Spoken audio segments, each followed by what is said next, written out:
आप लोग के सामने ये वाला क्वेश्चन है, ठीक है। द एंगल ऑफ एलिवेशन दिया है, बहुत बार आ रखा है क्वेश्चन, रिपीटेड है और बहुत अच्छा क्वेश्चन भी है। The angle of elevation of the top of a chimney from the foot of a tower.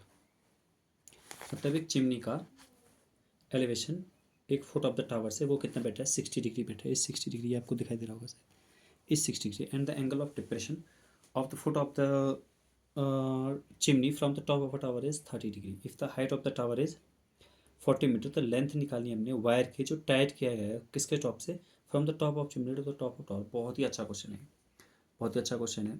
अब इस क्वेश्चन को हम करेंगे कैसे, देखिए, ठीक है। तो इस क्वेश्चन को करेंगे कैसे उसे देख लीजिए। उस क्वेश्चन को हमने करना किस तरह से है, मैं यहाँ पर आपको बताते रहता हूँ, ठीक है। आप उसे देख ही रहिएगा, फिर उसके बाद आप खुद ही सोचिएगा कि इसमें हम आगे को और किस तरह से कर सकते हैं, ठीक है। ये जैसे हमने मान लिया कि ये इतना क्या है, एक टावर है, ठीक है। इतना क्या है, एक टावर है। अब आप लोग को यहाँ पर दिखाई दे रहा है, नहीं दिखाई दे रहा, चलो कोई बात नहीं, मैं थोड़ा सा ब्राइटनेस इसकी इंक्रीज़ कर देता हूँ जिससे कि आपको यहाँ पर क्लियरली दिखाई दे जाए, ठीक है। और बढ़ा देता हूँ थोड़ा सा, ठीक है। मैंने इतना कर लिया। अब देखिए, अब जैसे बच्चों यहाँ पर ऐसा है, यहाँ पर ऐसा बोल रखा है कि टावर है और टावर पर क्या है, एक उसके मतलब दूसरी साइड पे एक चिमनी भी है।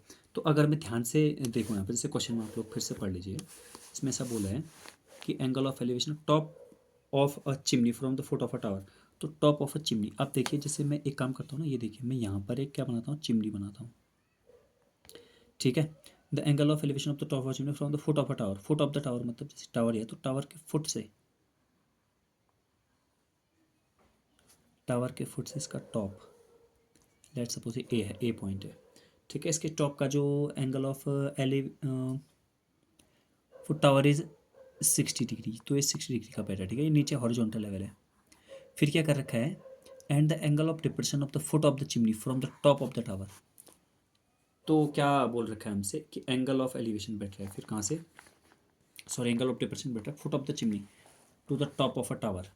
अब फुट ऑफ द चिमनी से टॉप ऑफ द टावर के बीच में क्या बैठ रहा है, एंगल बैठ रहा है, ठीक है। तो यहाँ पर से एंगल बैठ रहा है, तो उसे भी यहाँ पर मैं बना देता हूँ। यहाँ पर जैसे ये चिमनी बना रखी है, हाँ अब आपको दिखाई दे रहा हूँ ना पूरा।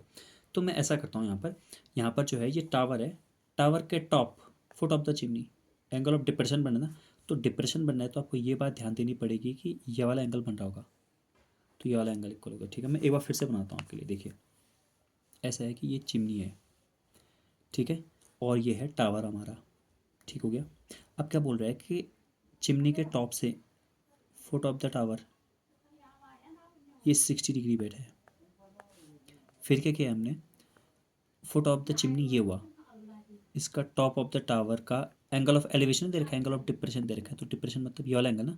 अब ये वाला और ये वाला एंगल इक्वल हो गया because of alternate interior angle, ठीक है। तो ये वाला इक्वल होगा। फिर हमसे क्या पूछा है, हमसे क्वेश्चन में ये पूछा है, हमसे क्वेश्चन पूछा है if the height of the tower is 40 metre find the height of the chimney. Chimney की हाइट बतानी, मैं लास्ट में आपको फिर से दिखाऊंगा क्वेश्चन, ठीक है। हाइट ऑफ द चिमनी यानी कि इस कंप्लीट चिमनी की हाइट दे रखी है, टावर की हाइट जो यहाँ से लेकर यहाँ तक वो दे रखी है 40 मीटर दे रखी है, ठीक हो गया। मैं काम करता हूँ, मैं इसे अलग अलग नाम देता हूँ, मैं इसे ए नाम देता हूँ, यहाँ पे बी नाम देते हैं, यहाँ पर सी नाम देते हैं, यहाँ पर डी नाम देते हैं, यहाँ पर ई नाम देते हैं, ठीक है।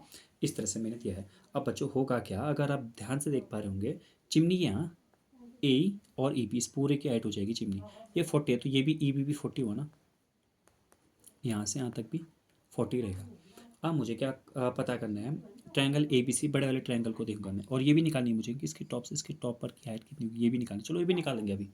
बट सबसे पहले मुझे ए बी सी ट्रायंगल दिख रहा है मुझे, तो मैं ए बी सी पर क्या करूँगा, 10 लगाऊंगा, ए बी सी पर लगाऊंगा 10, 60 डिग्री, 60 डिग्री ना, केवल ए बी सी की बात कर रहा हूँ मैं। जब इतना कह रहा हूँ तो ए बी सी को ही देखना अपने परपेंडिकुलर, यानी कि एक्स प्लस 40 मान लेते हैं इसे, मतलब कि A E plus A E B perpendicular upon base. अब बेस कितना है बेस नहीं पता है, तो बेस बी सी लिखे, ठीक है, कोई दिक्कत नहीं। 1060 की वैल्यू आ जाएगी √3 X plus 40 upon B C, इतना हो गया। यहाँ से अगर हम क्रॉस मल्टीप्लाई करते हैं तो बी सी √3 की वैल्यू आ जाएगी एक्स प्लस 40 आ जाएगी ना।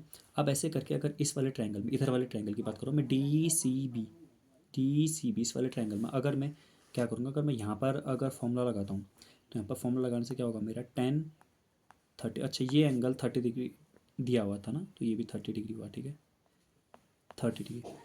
तो टेन 30 की वैल्यू क्या हो जाएगी, परपेंडिकुलर यानी कि 40 अपॉन बेस यानी कि बी सी। टेन 30 की वैल्यू 1/√3।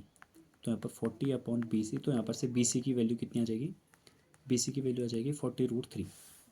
अब इस वैल्यू को मैं उठा के मैं यहाँ रख देता हूँ। तो 40√3 into √3 equals to X plus 40। तो √3 का मल्टी यहाँ पर रखा मैंने, √3 का मल्टीप्लाई केवल 3 हो जाएगा, ये 120 हो जाएगा। 120 इक्वल्स टू एक्स प्लस 40। तो ऐसे एक्स की वैल्यू कितनी आ जाएगी, 80। एक्स की वैल्यू 80 है, मतलब ए की वैल्यू 80 आएगी। अब ये देखिए, ये पूरे का पूरा, ये पूरा कितना हो गया, ये पूरा हो गया हमारा 80, सॉरी 120 हो गया, ठीक है। ये 80 और 40 टोटल कितना हो गया, 120। लेकिन और हमसे ये भी पूछी थी कि इसकी हाइट, इसके टॉप से, टावर के टॉप से चिमनी के टॉप की हाइट, उसे वायर से बांधा गया है, तो इसकी हाइट। तो यहाँ पर आपको दिखाई दे रहा होगा, ये इस वाले ट्रायंगल की बात करो, मैं इस वाले ट्रायंगल की बात कर रहा हूँ, ये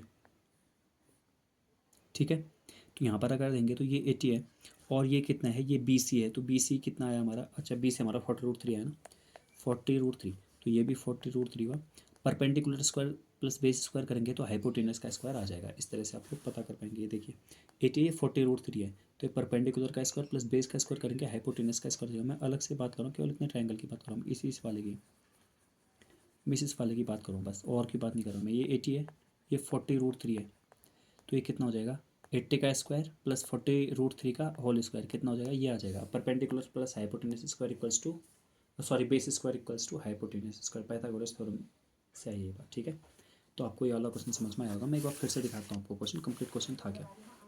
देखिए इसमें क्वेश्चन क्या था कि एंगल ऑफ एलिवेशन दिया था चिमनी का, इतना इतना दिया था। तो आप लोग आराम से कर लेंगे मेरे हिसाब से। मुझे नहीं लगता कि इस वाले क्वेश्चन में आपको कोई सी भी डाउट हो जाएगा, थोड़ा सा भी डाउट आ जाएगा। आप बहुत ज़्यादा टाइम हो गया तो आपको ये क्वेश्चन आना ही आना चाहिए, मुझे ऐसा लगता है। ठीक है बच्चों, तो मिलते हैं फिर नेक्स्ट वाली वीडियो में।